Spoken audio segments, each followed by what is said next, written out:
Hey there, Jurassic superfans! Hope you got a sweater, because this episode is freezing cold. We're constructing a Velociraptor out of ice. And then, we're gonna melt it.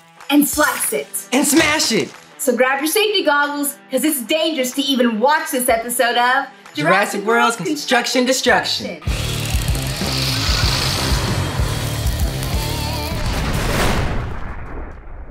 Huh. Velociraptors use their massive toe claws to sift through prey before eating it. Truly terrible table manners. This ice sculpture seems pretty straightforward, but I'm pretty sure Velociraptors are really strong, so I'm not 100% sure how we're gonna destroy it. Oh, Velociraptors were super strong. Their bite had a force similar to a large alligator today. Well, let's call our builder Jedin, so we can get the best destructive plan. Hey guys. So, I hear we're thinking about building an ice sculpture? Yeah, but we're not exactly sure how to destroy it. Well, just so happens I know an expert ice carver. Meet Sean. Hey guys. Hi Sean. So we hear you can carve us a Velociraptor out of ice. Sure can. Great. So how will we destroy it? Well, that's a good question. Ice is pretty strong, so I do have a couple ideas. Let's see. I have that 80,000 BTU torch I could try. And then I have some really heavy asphalt tampers, so I don't know, I think we'll have to think about that.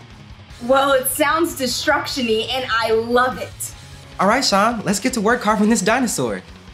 Let's go!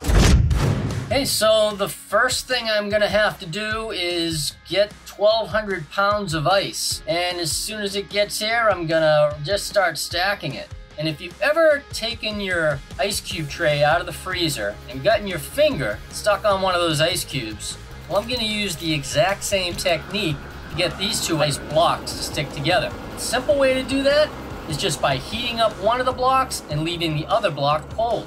They freeze together. It's not magic, it's science.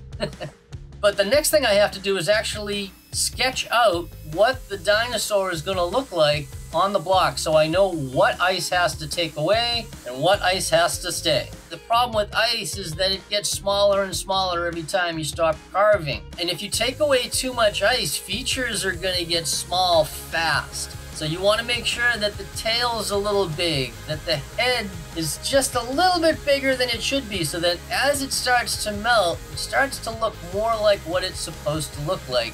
So now that I have the shape blocked out, the next step is to really start to hone in on the details. And now after all that, after moving all that ice, stacking all that work, you finally have the finished Velociraptor. Hey guys! Are you ready to see the finished Velociraptor? Quick, we better see this ice sculpture before it starts to melt. Whoa. It's huge. I love all the detail on her head. I wonder how long it would take for it to melt. I mean, it's huge. Oh, we're gonna melt it, all right. That is correct. Let the destruction begin. Give me everything you got. All right, let's bring out that flamethrower.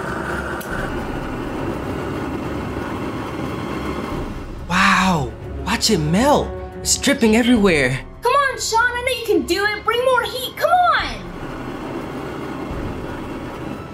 This isn't really melting as fast as we were hoping for. Yeah, I think we need to bring in something with more force. I agree. Well, on to the bigger guns. I have this really big asphalt tamper that I use for sand sculpting. Ooh, give him a few whacks. Give him a few whacks. And 3. Oh. Wow. Break it down. There we go, all right. Oh my gosh.